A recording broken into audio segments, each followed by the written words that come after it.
प्रतिलेखन संख्या 81, speed 100 words पर मिनट स्टार्ट। महोदय, राष्ट्रपति ने अपने भाषण में राजभाषा आयोग की रिपोर्ट के संबंध में कहा है कि हम सदस्यों की राय लेकर भाषा संबंधी कोई नीति घोषित करेंगे।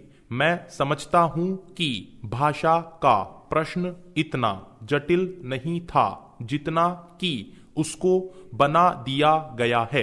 इस जटिलता को लाने में जहां उन लोगों का हाथ है जो सरकार में नहीं है, वहां इसमें भारत सरकार की भी बड़ी जिम्मेदारी है। मुझे वह दिन याद है जब मैं छोटा था और देश गुलाम था। उस वक्त महात्मा गांधी हिंदी के संबंध में चर्चा करते थे और उनकी कृपा के फलस्वरूप और उनके प्रयास के फलस्वरूप सभी प्रांतों में हिंदी की सभाएं खोली गई और वहां हिंदी का प्रचार किया गया। उस समय हम अंग्रेजों के गुलाम थे और अंग्रेजों ने ही हमारी राजभाषा अंग्रेजी घोषित कर रखी थी। तब हम अंग्रेजी से दूर थे और हिंदी के निकट थे, लेकिन आज जब हमारी अपनी सरकार है, अपना शासन है, हम हिंदी से दूर होते चले जा रहे हैं। एक समय था जब देश में हिंदी के संबंध में एक मत था। जब देश स्वतंत्र हुआ, उस समय हिंदी के संबंध में घोषणा हो जानी चाहिए थी, लेकिन उस समय सरकार चुप हो गई। अब जो देर हो रही है, इससे भाषा संबंधी समस्याएं बढ़ती जा रही है।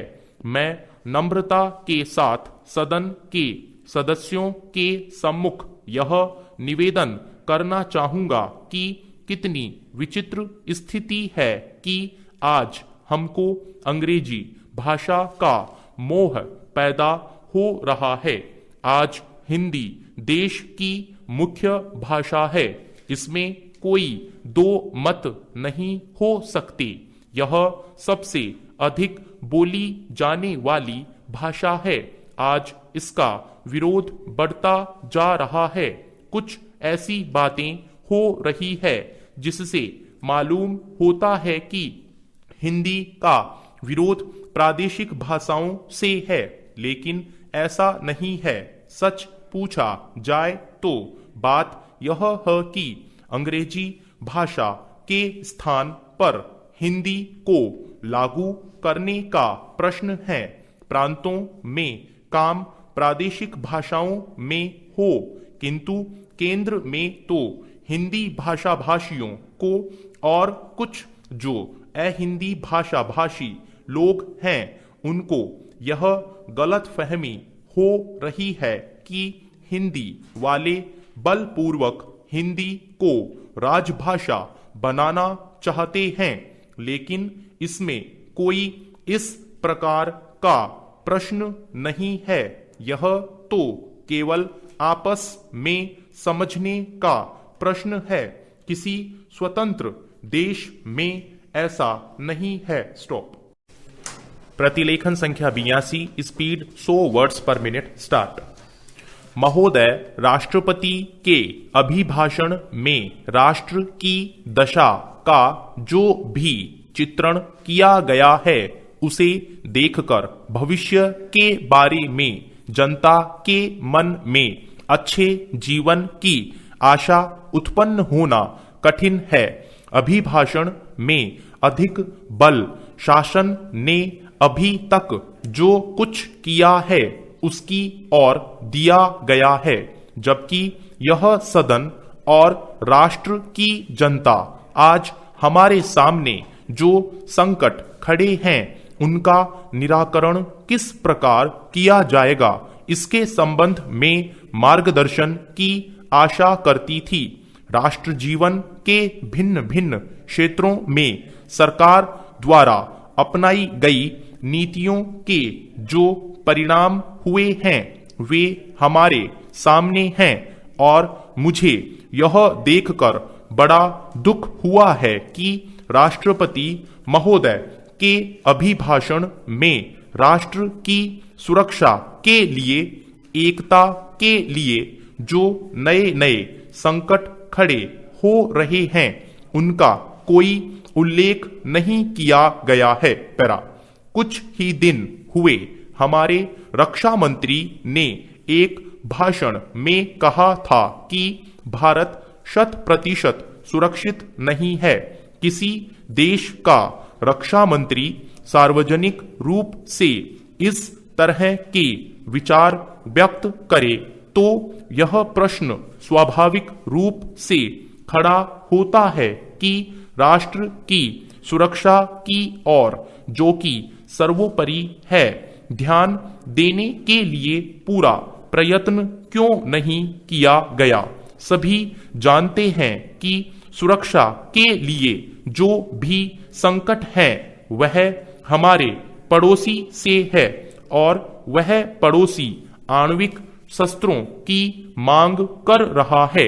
वे शस्त्र किसके विरुद्ध काम में लाए जाएंगे इसके संबंध में किसी को संदेह नहीं है, किंतु प्रश्न है हमारा सैनिक बल, हमारा साज सामान किसी भी आक्रमण का सफलतापूर्वक सामना करने में समर्थ है।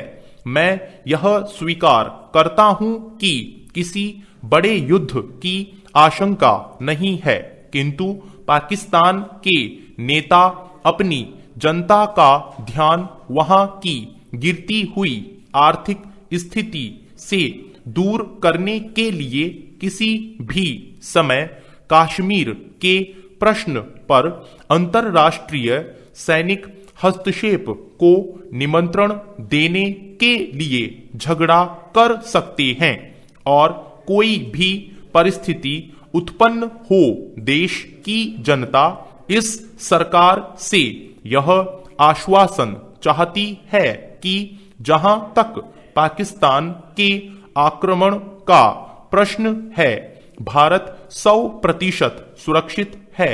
इस संबंध में सरकार को जनता के मन में विश्वास उत्पन्न करने का प्रयत्न करना चाहिए। जहां तक कश्मीर का प्रश्न है सरकार किसी भी अन्य विदेशी शक्ति से वार्ता करने के लिए तैयार नहीं है। स्टॉप। प्रतिलेखन संख्या 83, स्पीड 100 वर्ड्स पर मिनट स्टार्ट। महोदय, भारत ही नहीं सारी दुनिया आज विज्ञान और प्रौद्योगिकी के द्वारा लाए गए परिवर्तनों के कारण महान परिवर्तनों की ड्योढ़ी पर खड़ी है। इन चीजों ने लोगों के जीवन को बदला तो है, किंतु केवल ऊपरी तौर पर। आज हमारे पास ऊंची ऊंची और सुंदर सुंदर इमारतें हैं। खेती बाड़ी के कुछ आधुनिक तरीके भी हमें मालूम हैं, लेकिन आज हमें एक नए प्रकार के मानव की आवश्यकता है। ऐसा मानव जो विस्तारशील ज्ञान को वास्तविक उच्च जीवन के लिए उपयोग कर सके। मेरे विचार से गांधी जी ने यही करने का प्रयत्न किया, एक मानव निर्माण करने का। मैं नहीं कह सकती कि मनुष्य का स्वभाव जैसा है उसे देखते हुए आज की दुनिया में ऐसा करना संभव होगा या नहीं, किंतु इस दिशा में प्रयत्न करना उपयुक्त होगा और केवल बुद्धिजीवी ही इस तरह का प्रयत्न और दूसरों का मार्गदर्शन कर सकते हैं। पैरा, आज दुनिया बहुत छोटी हो गई है और हम अलग अलग खानों में बंटकर नहीं रह सकते। हमें अपने लक्ष्य प्राप्ति के लिए कहीं अधिक एक होकर रहने की आवश्यकता है। हम लोकतंत्र में विश्वास करते हैं। एक तो संसदीय प्रणाली की सरकार के अर्थ में, दूसरे उस तरीके में जिस तरीके से हम अपनी पार्टी में और अन्यत्र काम करते हैं। पर लोकतंत्र रूपी हमारा ताजा पानी कभी कभी जातिवाद, सांप्रदायिकता और सामाजिक रीति रिवाजों इत्यादि के सड़ते गड्ढों में बंद हो जाता है।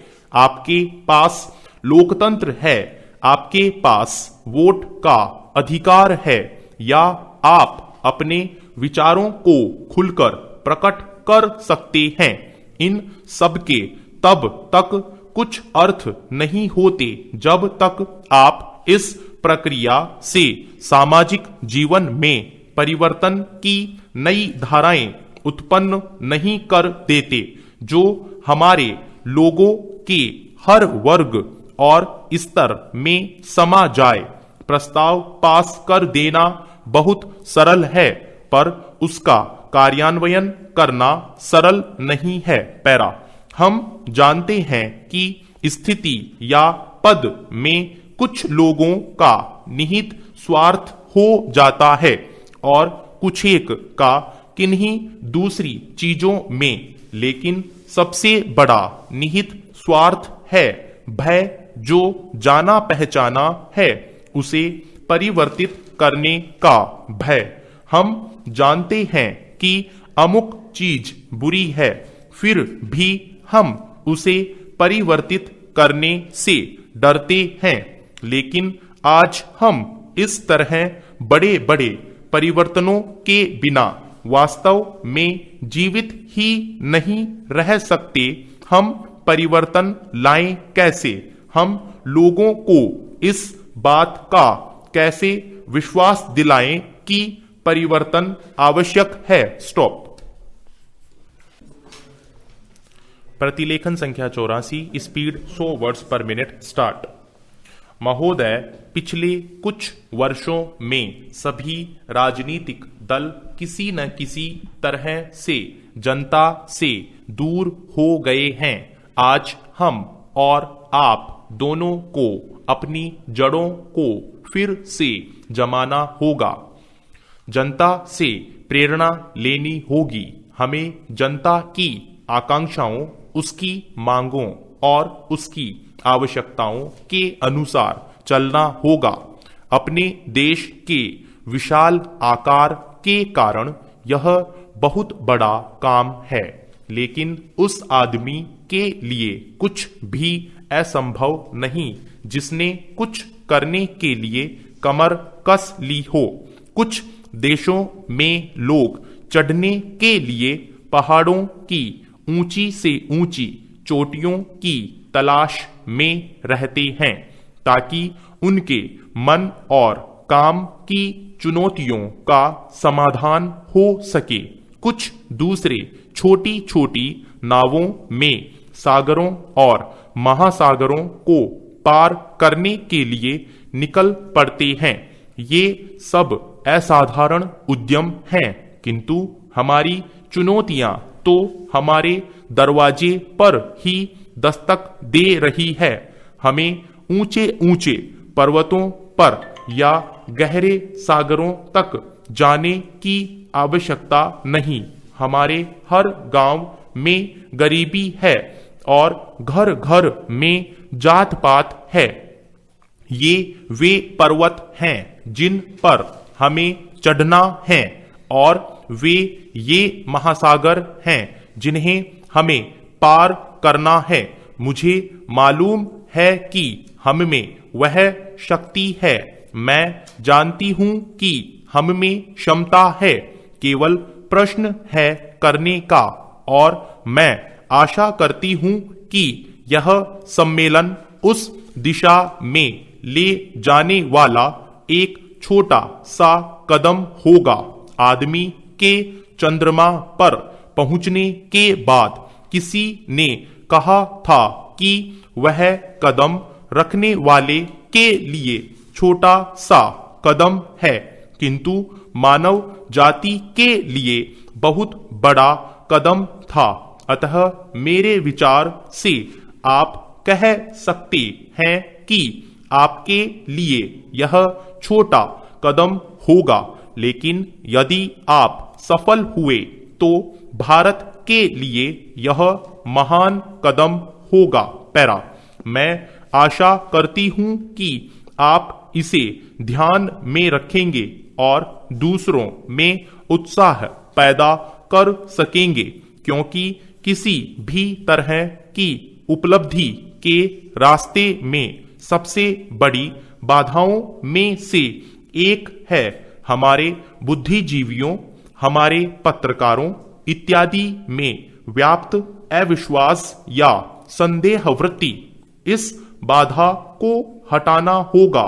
हमें अपने उत्साह को पुनः स्थापित करना होगा और उससे उत्पन्न होगा वह साहस, धैर्य और संकल्प शक्ति जो उन बहुत सी चीजों को प्राप्त करने के लिए आवश्यक हैं, जो हमें प्राप्त करनी ही चाहिए।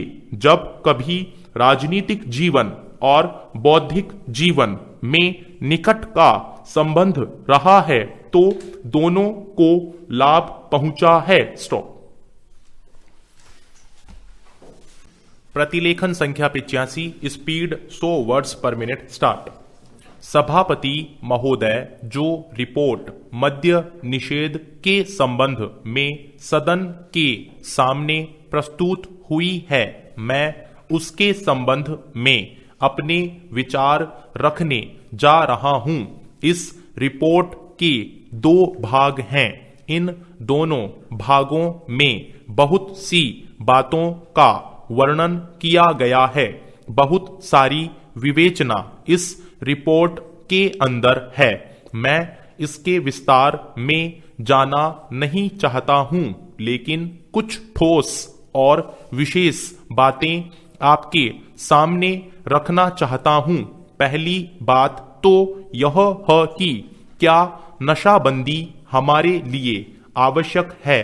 क्या यह आवश्यक है कि हम मद्यपान न करें? इस पर ध्यान देने से आपको पता चलेगा कि जो भी काम हम अपने हाथ में लेते हैं, चाहे वह खेती का हो, व्यापार का हो या यांत्रिक युग और विज्ञान का हो, उसके लिए आवश्यक है कि आदमी का मस्तिष्क ठीक तरह से काम करे। अगर मस्तिष्क का संतुलन बिगड़ जाता है तो वह उसको ठीक तरह से कर नहीं सकता। और यह शराब एक ऐसी चीज है जो कि व्यक्ति के मस्तिष्क का संतुलन खो देती है। इसीलिए हमारे देश में हमारे नेताओं ने यह आवश्यक समझा था कि अगर इस देश में सामाजिक और आर्थिक जीवन का संतुलन ठीक रखना है, लोगों को किसी चीज का ज्ञान देना है, किसी चीज को उन्हें सिखलाना है, तो उसके लिए आवश्यक है कि इंसान का दिमाग ठीक रहे। और इसीलिए नशाबंदी का होना बहुत ही आवश्यक है। इस बात का प्रचार स्वतंत्रता के पहले और बाद में भी किया गया। यदि हम धार्मिक ग्रंथों को देखें, हिंदू धर्म के वेद तथा शास्त्रों को देखें, ईसाइयों की बाइबिल को देखें या मुसलमानों की पवित्र कुरान को देखें, तो किसी ग्रंथ में भी इस प्रकार की विचारधारा नहीं है कि आदमी शराब पिए। पैरा। हर स्थान पर इसका खंडन किया गया है। सभी महापुरुषों ने, चाहे वे लोकमान्य तिलक हों या महात्मा गांधी जी हों, जो कि इस देश के सामाजिक और राष्ट्रीय जीवन के लिए अग्रसर थे।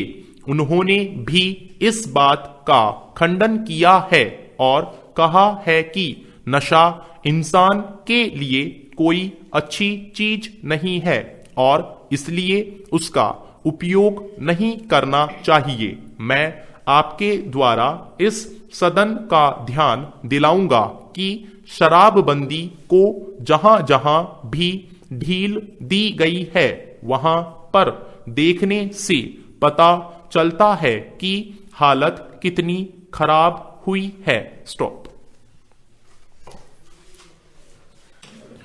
प्रतिलेखन संख्या 86, स्पीड 100 वर्ड्स पर मिनट स्टार्ट।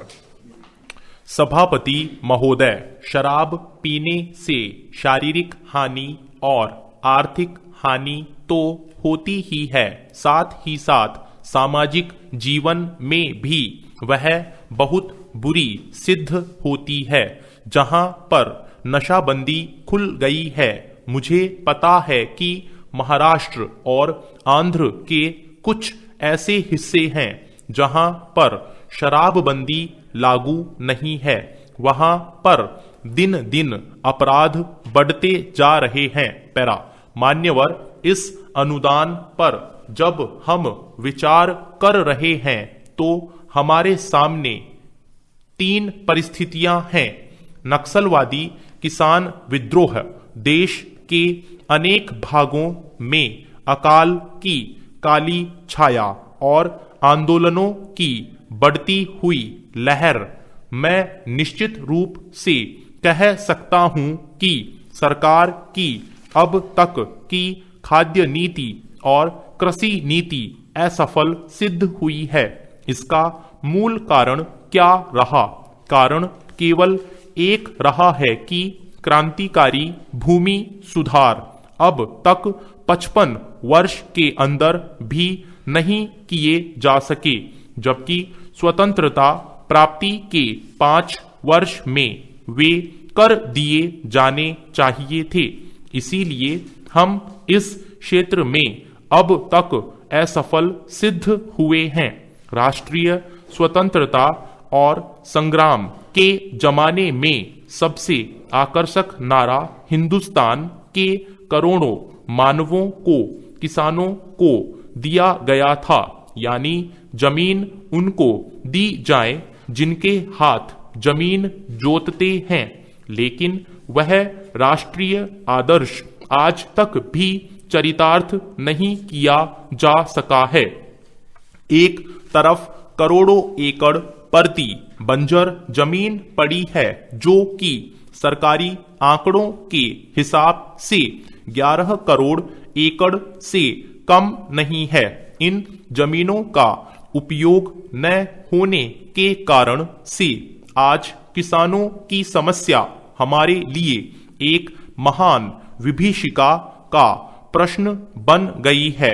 आज स्थिति यह है कि करोड़ों खेत मजदूर, भूमिहीन आदिवासी, हरिजन एक तरफ पड़े हुए हैं और दूसरी तरफ करोड़ों एकड़ परती बंजर जमीन अनेक रूप में पड़ी हुई है, लेकिन उनका संगम समागम नहीं होने दिया जा रहा है। इसीलिए आज बेकारी में भी इतनी वृद्धि हुई है।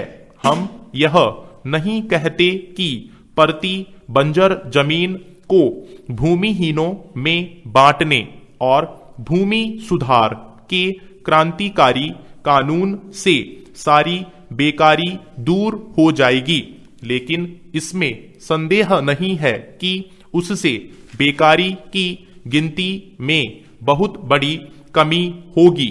सरकार को इस तरफ ध्यान देना होगा। राष्ट्रीय सुरक्षा के बाद जो हमारे देश की सबसे बड़ी समस्या है, किसान समस्या, इन्हीं कारणों से उसका समाधान आज तक नहीं हो सका है। यह कलंक है।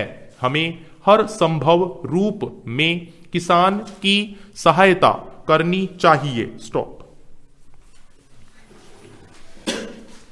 प्रतिलेखन संख्या 87, स्पीड 100 वर्ड्स पर मिनट स्टार्ट। उपाध्यक्ष महोदय, मैं इस बिल का स्वागत करता हूं। मुझे दुख है कि कई माननीय सदस्यों ने, जिन्होंने पता नहीं किस कारण से कहा तो यह कि वे इस बिल का स्वागत करते हैं, लेकिन वास्तव में इसका विरोध करने का उन्होंने प्रयत्न किया है।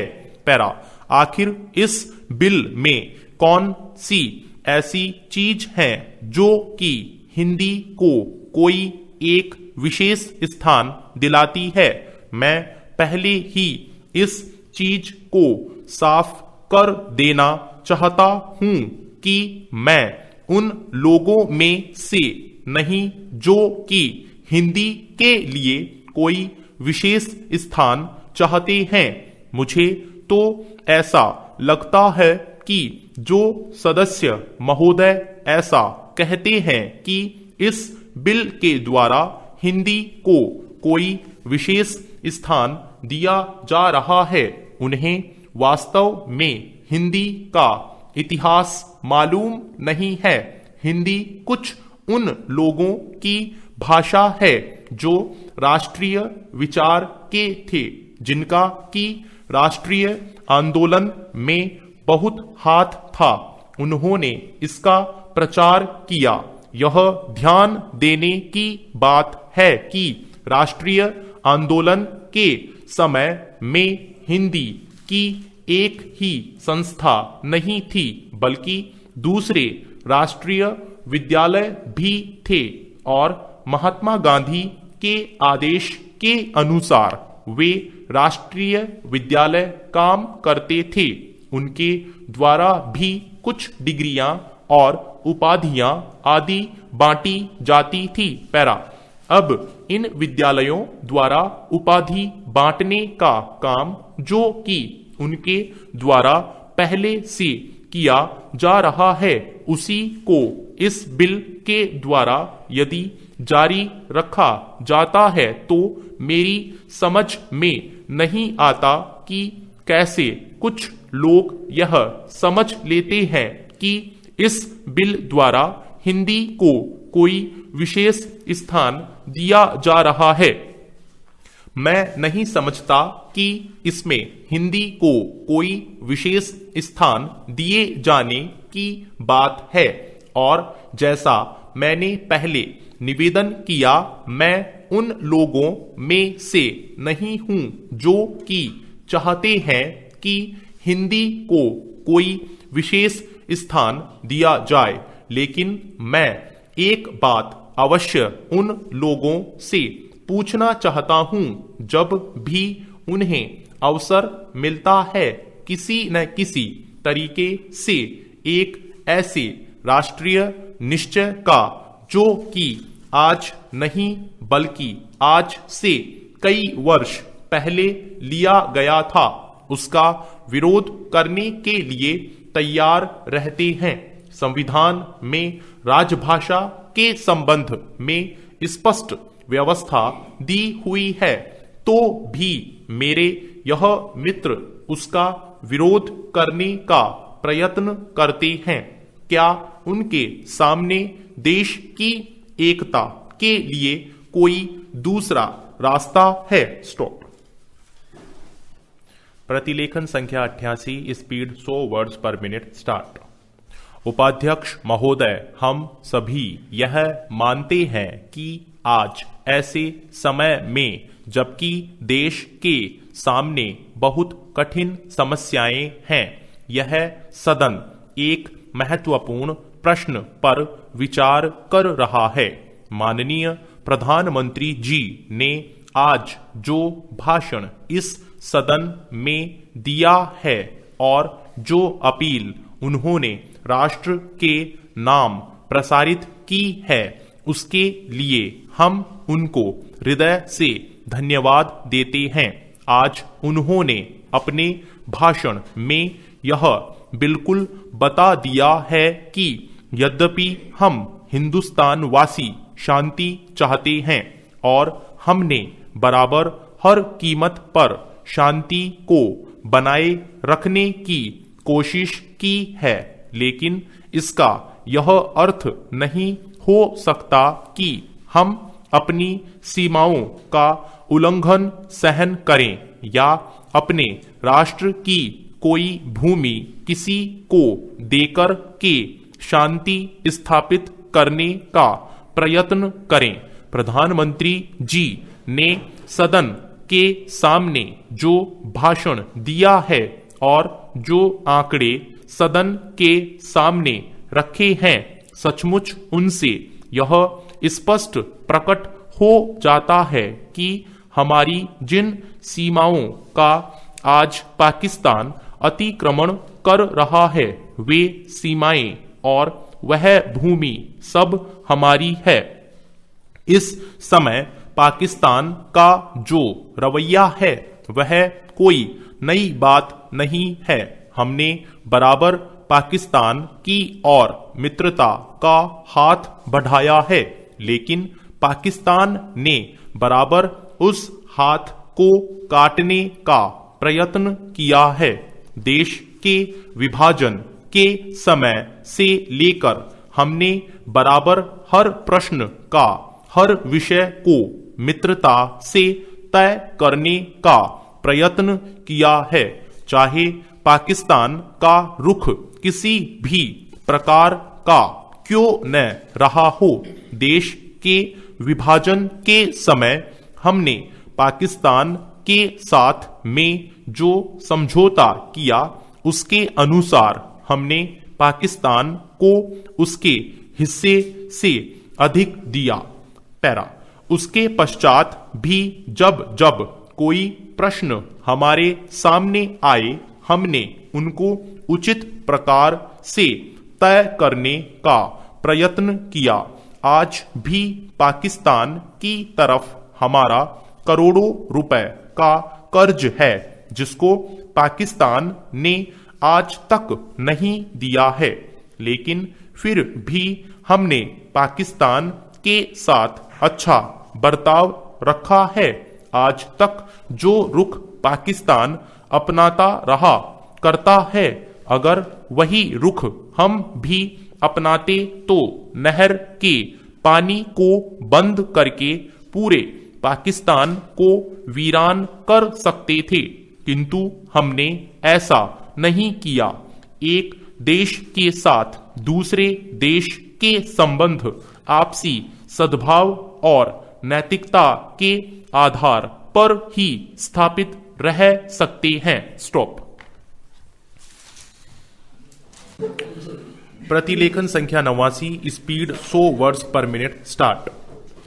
अध्यक्ष महोदय, मैं आशा करता हूं कि इस सदन के लिए यह अंतिम अवसर होगा, जबकि इस संविधान में इस आधार पर यह संशोधन करने का अवसर आया है। इसलिए मैं आशा करता हूं कि इसकी जड़ में जाने के लिए हमारे सदन को और सरकार को एक हिम्मत होगी। हिम्मत की बात मैं इसलिए कह रहा हूं कि हम में से अधिकांश लोग इसी समाज में आते हैं और हम जानते हैं कि जिनके हाथ में संपत्ति है, उन्हीं के द्वारा यह अछूत और छूत का रोग फैला हुआ है। यह वर्णाश्रम धर्म नहीं है, हमारे यहाँ यह धनाश्रम धर्म है, संपत्ति पर आधारित है।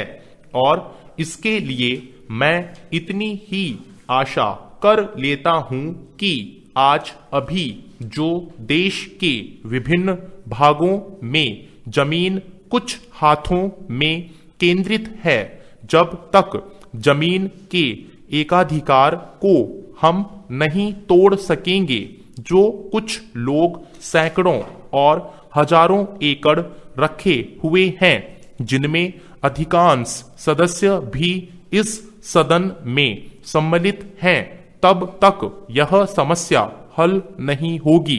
इसलिए मैं यह कह रहा हूं कि सदन को भी हिम्मत होगी कि आज जिस तरह से हमने लगभग एक मत से इसको स्वीकार किया है, भूमि सुधार का प्रश्न जिसकी चर्चा उठी है और हम उठाएंगे कि जो जोतने वाला है, जो खेत पर मेहनत करता है, जिसमें 100% हरिजन तो हैं ही, आदिवासी भी हैं, तो जो मेहनत करता है जमीन पर उसका अधिकार होगा। सदन को यह हिम्मत होगी कि वह इस चीज को करे। पैरा, यह मैं आशा करता हूं और नहीं होगी तो मैं समझता हूं कि यह हमारे लिए एक ढकोसला होगा। यही आग्रह मैं सभी लोगों से करता हूं कि भूमि के प्रश्न को सुधारें। बिना अछूतोद्धार नहीं होने वाला है और न राष्ट्रीय उत्थान होने वाला है। मैं चाहता हूं कि वह शांति से हो, इसलिए मैं यह आग्रह कर रहा हूं, नहीं तो अशांति फूटेगी। लेकिन हम चाहते हैं कि शांति से हो, इसलिए मैं फिर आग्रह कर रहा हूं कि दल और पार्टी की दीवार तोड़कर हम इस प्रश्न को लें और केंद्रीय सरकार भी हिम्मत करे। प्रधानमंत्री प्रतीक्षा में न रहें कि कुछ और लोग इधर से चले जाएंगे तो वह करेंगी, और लोग जाएंगे तो वह कठिनाई में फंस जाएंगी। इसीलिए मैं हूं कि अवसर है। स्टॉप। प्रतिलेखन संख्या 90, स्पीड 100 वर्ड्स पर मिनट। स्टार्ट। अध्यक्ष महोदय, वह हिम्मत करें जिससे देश में जमीन जोतने वाले को मिले और जो मेहनत नहीं करते उनसे जमीन लेकर उसका बंटवारा कर दिया जाए। मुझे आश्चर्य हुआ जब मैंने इस प्रतिवेदन को आरंभ से अंत तक देखने की कोशिश की और इसमें अंग्रेजी का इतना समर्थन मेरी समझ के बाहर की बात थी। अंग्रेजी के समर्थन के साथ रोमन लिपि तक का समर्थन किया गया है। जब हमारे संविधान में देवनागरी लिपि को राष्ट्रीय लिपि माना गया है और आज भी हिंदी देवनागरी लिपि में लिखी जाती है, मराठी देवनागरी लिपि में लिखी जाती है, अन्य भाषाएं अपनी अपनी लिपि में लिखी जाती है। रोमन लिपि के लिए इस आयोग की रिपोर्ट में किस प्रकार कहा गया, रोमन लिपि की बात कैसे इसमें आई, यह मैं कम से कम नहीं समझ पाया। पर एक बात देखने योग्य है कि अंग्रेजी का इतना समर्थन होने के बाद भी और कई विदेशी विशेषज्ञ इस आयोग के सदस्य होने पर भी अंत में उन्होंने भी माना कि अंततोगत्वा शिक्षा का माध्यम प्रादेशिक भाषाएं होंगी। आयोग को यह भी मानना पड़ा कि अंग्रेजी के माध्यम रहने से देश की हानि हो रही है और संसार के किसी भी देश में ऐसी स्थिति नहीं है। आयोग स्वयं इस बात को स्वीकार करता है कि इस प्रकार विदेशी भाषा के माध्यम से हमारे देश की कितनी हानि हो रही है। पैरा, मैं त्रिसूत्री भाषा फॉर्मूले का समर्थक हूं। हिंदी साहित्य सम्मेलन, जो हिंदी की सर्वमान्य संस्था है जिसका इस समय मैं अध्यक्ष हूं, उस सम्मेलन ने भी त्रिभाषा फॉर्मूले को स्वीकार किया। यद्यपि हम यह उचित समझते थे कि द्विभाषा फॉर्मूला रहता एक मातृभाषा और दूसरी राष्ट्रभाषा, लेकिन हमें इस बात का भय था कि यदि द्विभाषा फॉर्मूला रहेगा तो मातृभाषा और अंग्रेजी रहेगी। इसलिए हमने विवश होकर प्रेम से नहीं, उत्साह से नहीं, बल्कि लाचार होकर त्रिभाषा फॉर्मूला स्वीकार किया कि मातृभाषा रहे, हिंदी रहे और तीसरी भाषा अंग्रेजी या कोई भी दूसरी भाषा रह सकती है। कहा जा सकता है कि हमारे यहाँ अभी स्नातकोत्तर पढ़ाई के लिए पर्याप्त साहित्य नहीं है। बड़ी गलत बात है यह। अभी सरकार के द्वारा ही कुछ महीने पहले यहाँ पर एक प्रदर्शनी हुई थी। उस प्रदर्शनी से यह बात स्पष्ट है कि हमारे यहाँ पर वैज्ञानिक और शास्त्रीय विषयों पर भी कम से कम हिंदी में पर्याप्त पुस्तकें हैं। स्टॉप।